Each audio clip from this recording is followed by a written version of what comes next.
On the way back from Lewis's funeral, my mom told me to start packing. She waited until the day before we left to tell Edie. I'm not sure if she wanted to make it easier or harder.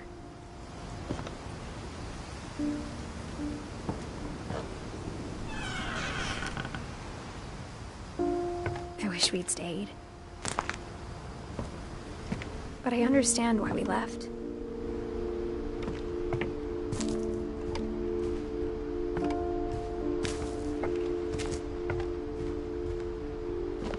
My mom ended up leaving everything behind.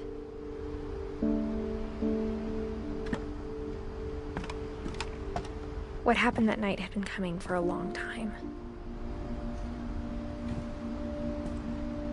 Maybe it should have come sooner.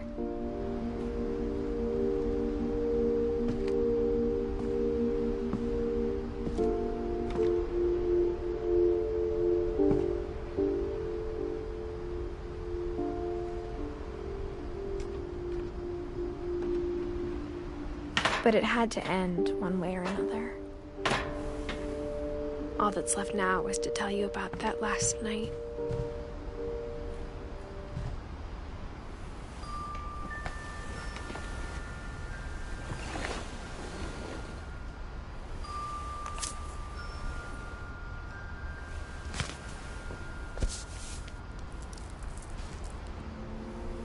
That whole last day, Edie just watched us pack and didn't say a word. Until supper, when she raised her glass and said, "To our final night together, and all our final nights apart." Grandma, you know what I said about alcohol. Some of your medications are very Edith, specific. I left a present for you in the hallway. Why don't you go open it? The grown-ups have to argue now. I'm sorry, you're right. We're all leaving tomorrow. Let's just enjoy our last... I'm not leaving. Edith, you're excused.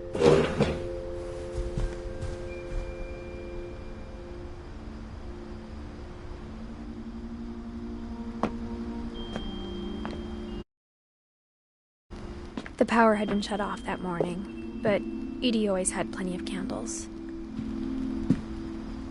When my mom sealed the library, I don't think she knew about the other entrance. Or that Edie had a key to it.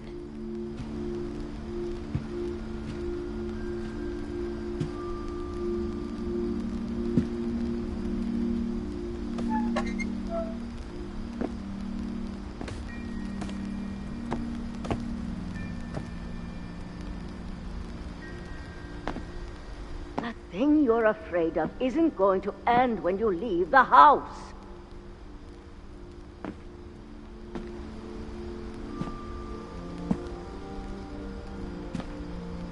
Edith has a right to know these stories. My children are dead because of your stories. I think it's best if Edith and I leave tonight.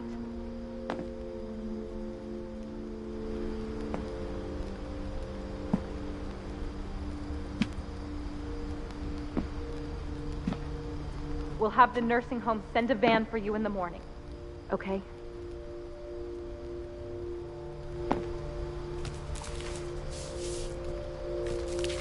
Dear Edith, there's so many stories I wish I could tell you, but there's only time for one. This is about what happened on the night you were born. That night, the tide went way, way out.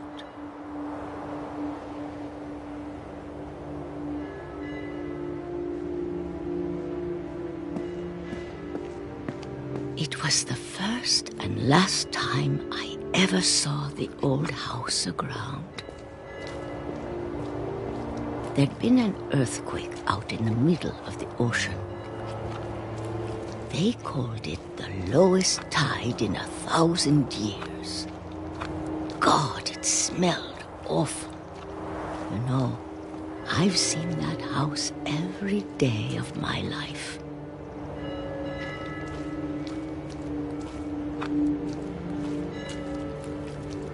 I never thought I'd go back to it. When the fog rolled in, I lost my way.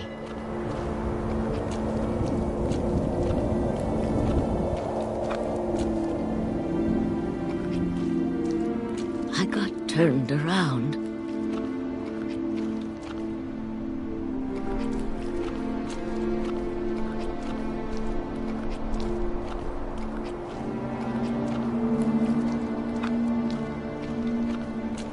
I started seeing things.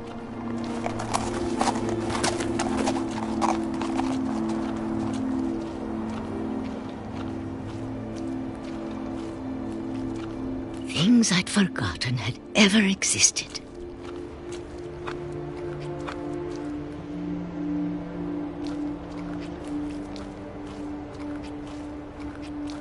But when I saw them, they felt like old friends.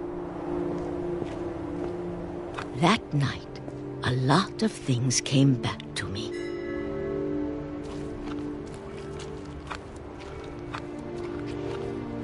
Or maybe I came back to them.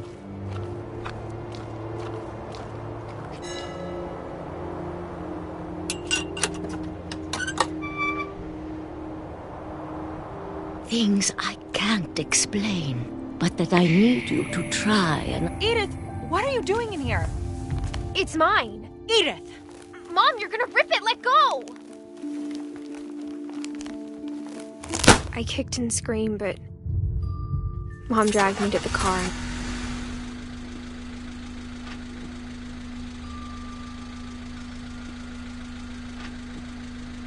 I never saw Great-Grandma Edie again. The next morning, the band came to pick her up, but she was already gone. After that, we moved around a lot.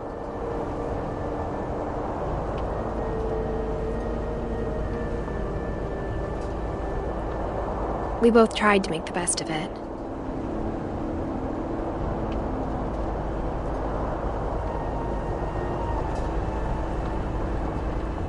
A few years went by.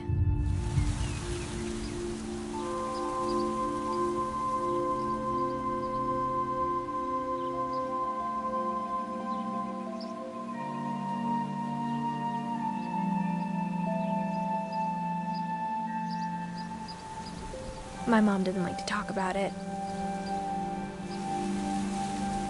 But she started getting sick a lot.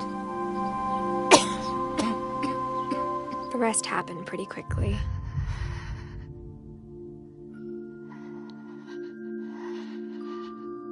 She got better for a while, and then she didn't.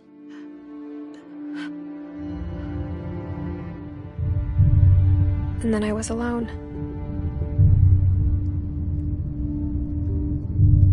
The last Finch left alive.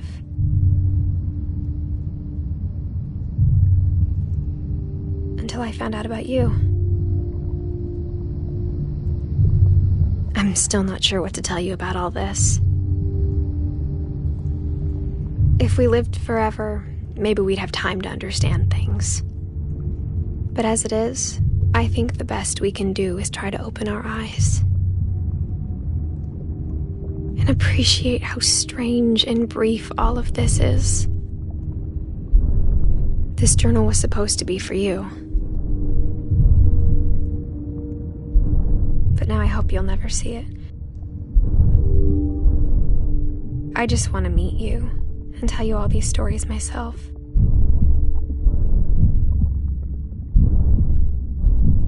But I guess if you're reading this now, things didn't work out that way.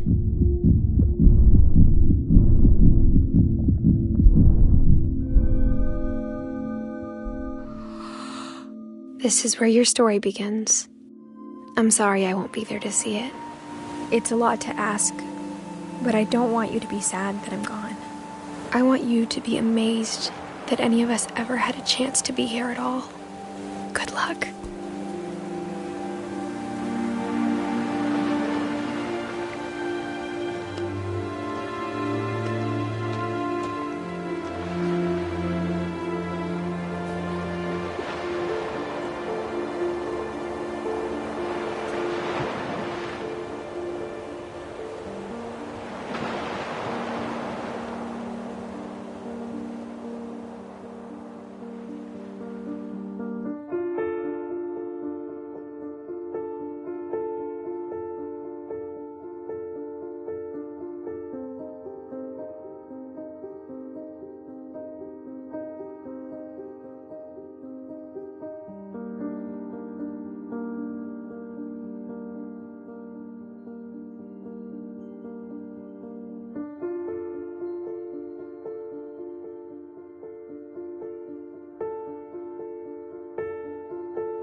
A lot of this isn't going to make sense to you, and I'm sorry about that. I'm just going to start at the beginning, with the house.